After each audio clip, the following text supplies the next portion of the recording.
أعوذ بالله من الشيطان الرجيم بسم الله الرحمن الرحيم امام زمان علیہ السلام سے رفاقت کے الف بائی اصول الف یعنی انتظار. آپ سے دوستی کی اولین شرط یہ ہے کہ ایسے انتظار کرنے والے کہ آپ کی راہ میں پلکیں بچھائی جائیں.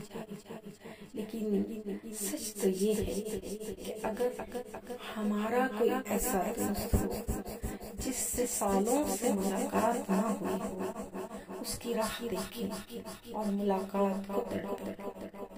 امام سجاد علیہ السلام معل الدین اور بحار الانوار میں ارشاد فرماتے ہیں، ظہور مہدی علیہ السلام کے منتظر ہر زمانے کے لوگوں سے. امام کیا ارشاد فرما رہے ہیں کہ امام کے ظہور کے منتظر لوگ ہر زمانے کے لوگ سے، یعنی جتنے بھی زمانے گزر چکے ہیں ان سب سے افضل لوگ وہ ہیں کہ جو امام زمان کے منتظر ہیں، جو انتظار کر رہے ہیں.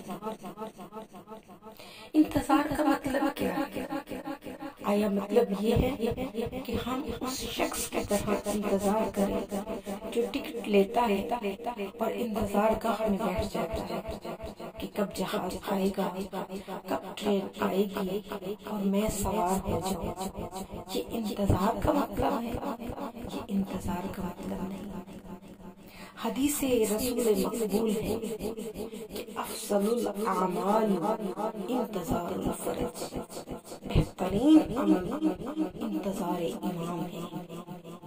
لفظ ہے عمل، اس کا مطلب ہے انتظار ایک عمل ہے، انتظار بے عملی کا نام نہیں. افضل الاعمال انتظار عمل ہے. اگر میں کہوں نماز عمل ہے تو آپ پوچھیں گے عمل کیسے؟ میں کہوں گی اس کے رکن ہے. ہمیں نماز پڑھنے کے لیے سجدے کرنے پڑتے ہیں، رکوع میں جانا پڑتا ہے، قیام کرنا پڑتا ہے، ذکر پڑھنا پڑتا ہے. انتظار امام عمل ہے. تو یہ کیا عمل ہے کہ مجھے اس میں کرنا کیا ہے؟ معصوم فرماتے ہیں انتظار ایک عمل ہے. مولا یہ کیسا عمل ہے؟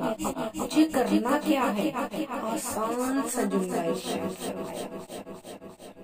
کہا سلمان منا اہل البیت، سلمان ہم اہل بیت سے، سلمان ہم اہل بیت میں سے.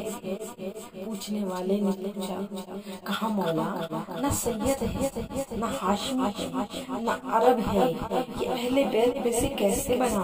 فرمایا تو جب سلمان کو دیکھتا ہے کیا تجھے علی یاد نہیں آتا؟ مسکرا کے کہا ہاں مولا، میں جب سلمان کو دیکھتا ہوں مجھے علی یاد آتے ہیں.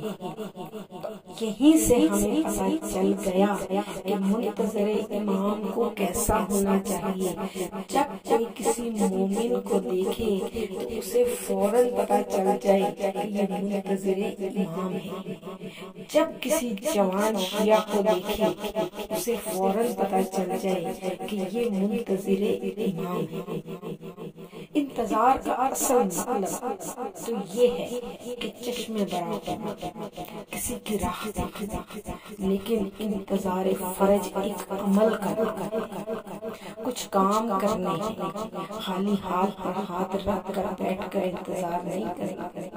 اگر ہم کسی عام سے مہمان کا انتظار کریں تو اس وقت بھی خالی ہاتھ پر ہاتھ رکھ کر نہیں بیٹھتے، بلکہ اس کی پذیرائی کے لیے کچھ نہ کچھ کرتے ہیں. جو کائنات کا امام ہے، جو کائنات کی سب سے بڑی ہستی ہے، جو کائنات کا ہادی ہے، ہم کیا کر رہے ہیں؟ یہیں سے فلسفہ انتظار کا پتہ چلتا ہے کہ انتظار یہ ہے کہ آپ جن کا انتظار کر رہے ہیں ان کے ظہور کے لیے کچھ کریں، بس انتظار کچھ اعمال کا ہے، کچھ ایسے اعمال کر رہے ہیں کہ ایمان کی زمینہ سازی کریں۔ آباد تیری یادوں سے ہر صبح و شام، آباد تیری یادوں سے ہر صبح و شام ہو، پرنم ہو میری آنکھیں تیرے انتظار۔